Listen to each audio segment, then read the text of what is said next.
हमारे सभी सुनने वालों को मोना शर्मा गुप्ता का नमस्कार।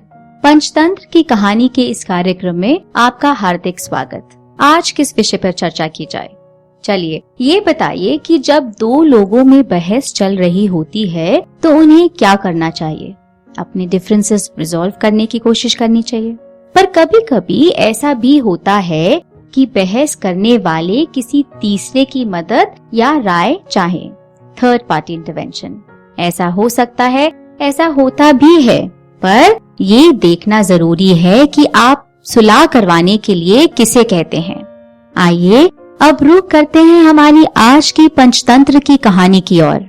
सुनते हैं कि इस कहानी में क्या होता है। शीर्षक है चतुर बिल्ली। किसी पेड़ की कोटर में एक गौरैया रहती थी। एक बार अपने रिश्तेदार से मिलने वह दूसरे जंगल में गई। कुछ महीनों तक मेहमान नवाजी का मजा लेने के बाद वह वापस आई।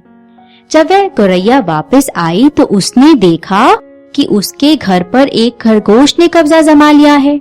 उसने खरगोश से उस कोटर को खाली करने को कहा, लेकिन खरगोश ने मना कर दिया। कुछ देर तक झगड़ा करने के बाद उन दोनों ने ये फैसला किया कि किसी ऐसे प्राणी को पकड़ा जाए जो उनका झगड़ा निपटा सके। किसी बुद्धिमान जानवर को खोजने के लिए वह दोनों वन की ओर चल पड़े। तभी उन्हें साधु के वेश में एक बिल्ली मिली। बिल्ली की पोशाक देखकर उन्हें लगा कि वह जरूर ही बुद्धिमान और सुशील बिल्ली होगी।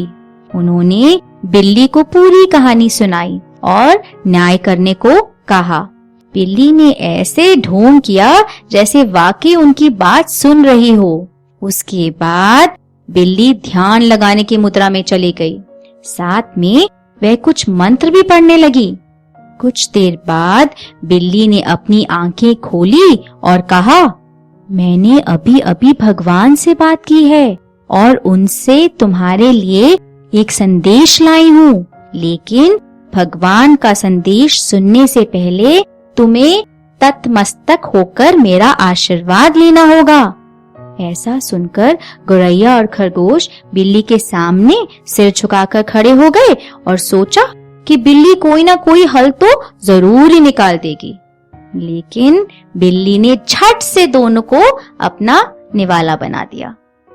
इस कहानी से तो अवश्य ही हमें शिक्षा लेनी चाहिए। कहते हैं ना कि अपराधी साधु के वस्त्र पहन लेने के बाद भी अपराधी ही रहता है।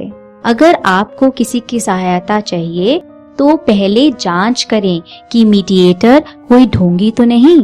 तो सलाह या सहायता लेने से पूर्व दूसरे की मंशा जानने का प्रयास करें ताकि हानि से बचाव हो जाए। तो आपने सुना कि ये पंचतंत्र की कहानियां हमें कैसे पाठ पढ़ा जाते हैं। ये कहानियां हमारे अतीत से हमें जोड़ती हैं। इतिहास गवाह है कि बहुतों ने इन कहानियों के पन्नों से ज्ञान प्राप्त किया है और प्रेरणा ली है। सदियों से इन्हें सुना जाता है और सुनाया जाता है। बच्चों व बड़े सब इनसे लाभ प्राप्त करते हैं। हमारे बच्चे खास करके इन कहानियों की सरल भाषा से कनेक्ट करते हैं। ज्यादातर जानवरों पर निर्धारित ये कहानियां अनेक ज्ञान और लुत्फ प्रदान करती हैं। तो इन interesting as well as educative कहानियों को हमेशा सुनते रहें। अब मैं आपकी हमसफर मोना शर्मा गुप्ता आपसे विदा चाहती हूँ। नमस्कार।